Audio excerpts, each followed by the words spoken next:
Good evening.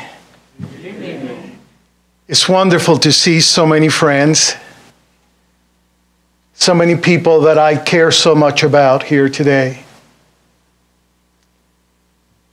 In the winter of 1962, my mother, who was a PhD pharmacist, that's how we ended up here in Topeka, she was given employment at the Kansas Neurological Institute. My mother and father took my sisters and me to the Capitol building. It was a cold winter afternoon.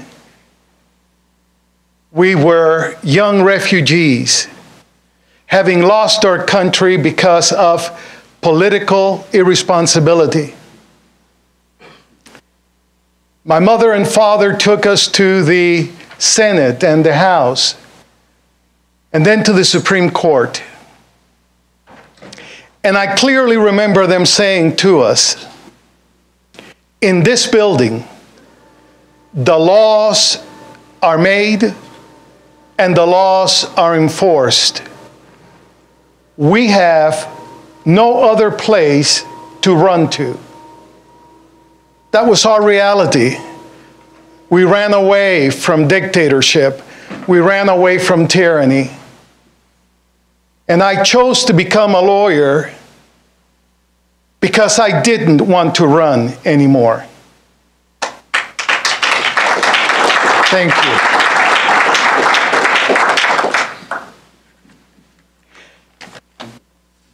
I appreciate what Roar does a great deal. But seriously, Cal Thomas?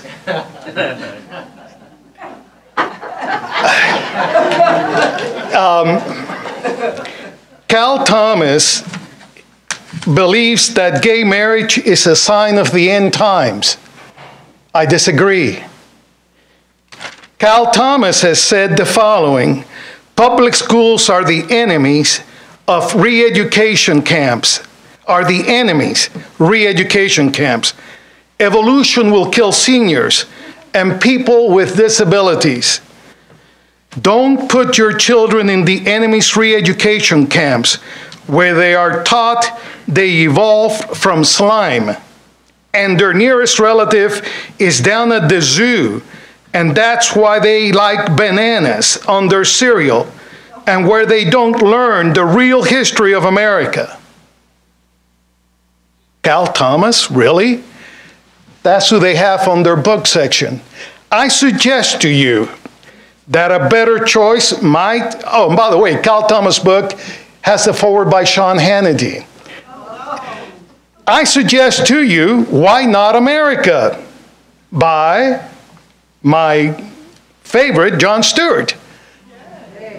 At least put both of them up so that we can have a more balanced approach.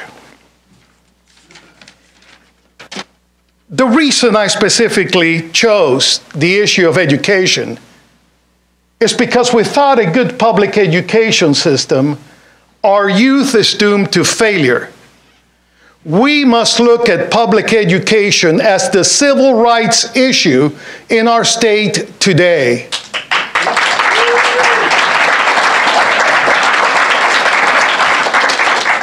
Teachers are not our enemies.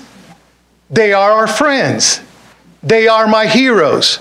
For without them, we would not be able to articulate our thoughts. We would not be able to express to one another intelligently how we feel about particular issues. We would be doomed to ignorance. We should celebrate teachers, not constantly attack them. I urge you to take a look at a website called Kansas Families for Public Education. The $51 million cut in March of public education in Kansas is indicative of the type of attitude towards public education that Cal Thomas has so clearly expressed. I think we deserve better. I know we deserve better. A good public education is good for us. and uneducated populace is not a family value. Those of us that believe in equality for all, whether one is gay, lesbian, or transgender, whether one is black, Hispanic, Muslim, Jew, Hindu, our nation must embrace everyone with equal dignity, with equal respect. I hear the Pledge of Allegiance under God, and I ask myself, what God? What God are we talking about? If one is Hindu and one is an American citizen, is one's faith less valuable than a Christian? Is a Muslim less valuable in his faith than a Christian or a Jew? As the chairman of the Naturalization Committee, I have seen thousands of new American citizens be sworn in a room similar to this, where we have people from Israel, Germany, Iran, Iraq, Afghanistan, England, all over the world together, coming to America because we represent the best in the world.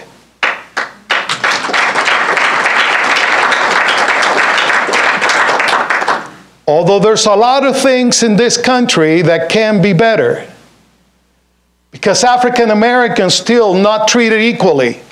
Look what just happened in Baltimore, where a man doing absolutely nothing wrong is illegally arrested, brutalized, suffers a fatal cervical spine injury, and dies for no other reason than being black. We're better than that. We are better than that. We are denying in this state gay, lesbian people the right to marry. We allow a lesbian and a homosexual man to marry. That's okay. But not people that love each other, that want to live with dignity, with the same rights as each and everyone else. Why? What have they done to us that are heterosexual? Why are they less than we? I suggest we're making a terrible mistake, and history will judge us as having been wrong. And finally, I'd like to address with you for just a moment an issue that is also very disturbing to me, and that is gun violence in America.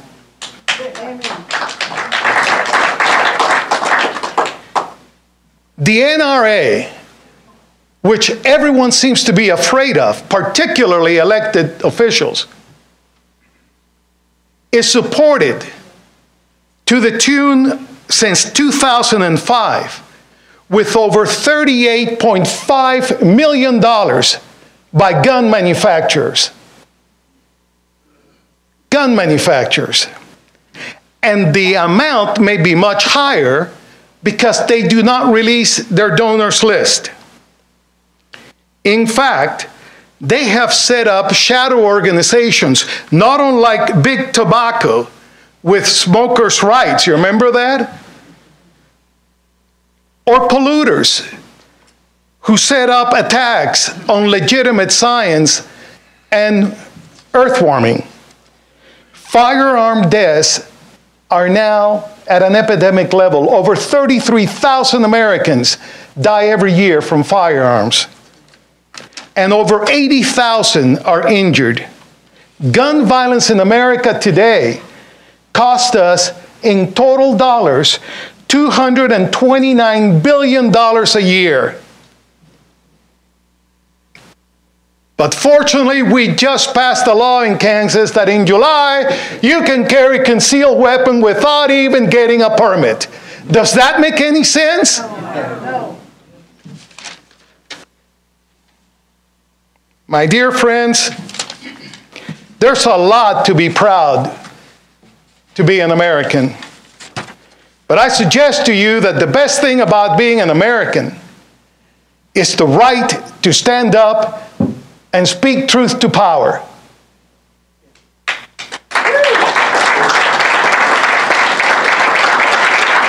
Without fear. Without fear. So, to roar, we like to roar with you.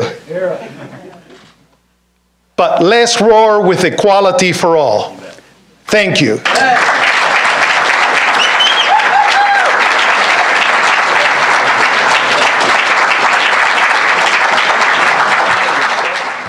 Good evening, ladies and gentlemen.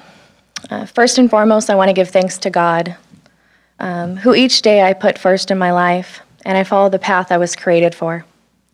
Second, I would like to ask if we're in the presence of any veterans this evening. If we are, could you please stand so we could acknowledge you?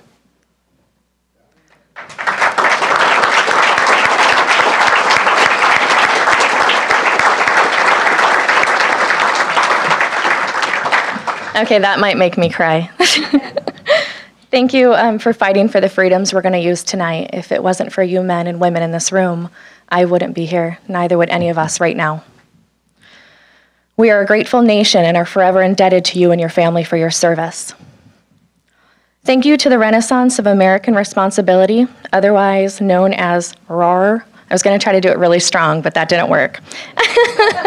Thank you for welcoming me as a guest speaker this evening and to Morris Communications. What I'm going to share with you tonight is how I took my freedom for granted. For the first 30 years of my life, I never thought twice about what the true cost of freedom was. I never understood how much I took advantage of my freedom until I answered the phone on the morning of April 10th, 2011. An unfamiliar voice asked to speak with Melissa Jarboe, and they told me the following: "Ma'am, I'm going to read this script to you verbatim. I do not have any answers to your questions." And on the 10th day of April 2011, 4th Cavalry, 4th Regiment Able Troop was on patrol in the Zari district of Afghanistan when Able Troop took enemy fire, resulting in one casualty of Sergeant Jamie Darrell Jarboe, who was wounded by that enemy fire. Please write down this number for further information. Hours later, I would be told my husband was shot by a sniper's bullet. A 7.62 bullet from an AK-47 rifle penetrated my husband's spine, leaving him paralyzed from the chest down. Jamie was transferred to Kandahar in Afghanistan and then Landstuhl, Germany, and finally to Walter Reed Hospital in Washington, D.C., where I was able to be bedside to him 5 minutes after he arrived. We spent the next 11 months inside 7 different hospitals.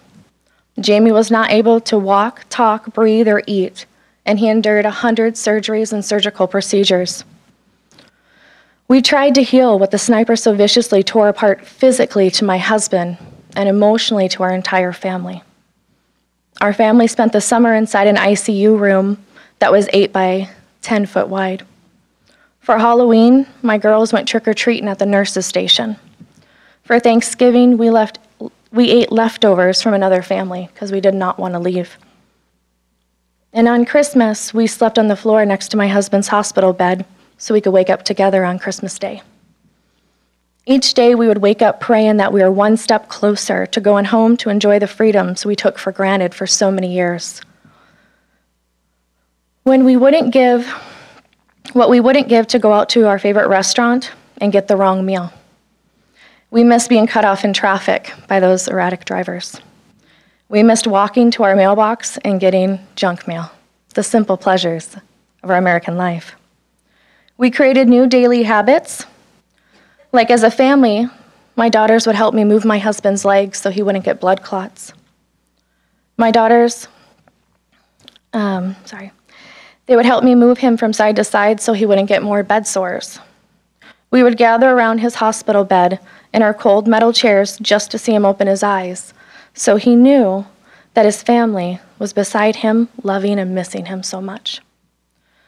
It was the fight inside of us, the love for our country, and fellow service members that kept our dream of one day coming home to Kansas alive.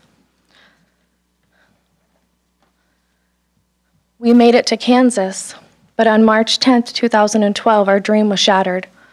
Doctors relayed the information to my husband and I that he was terminal and needed to be placed in hospice care for the remaining of his life. I can remember the last few days when the nurses would come in.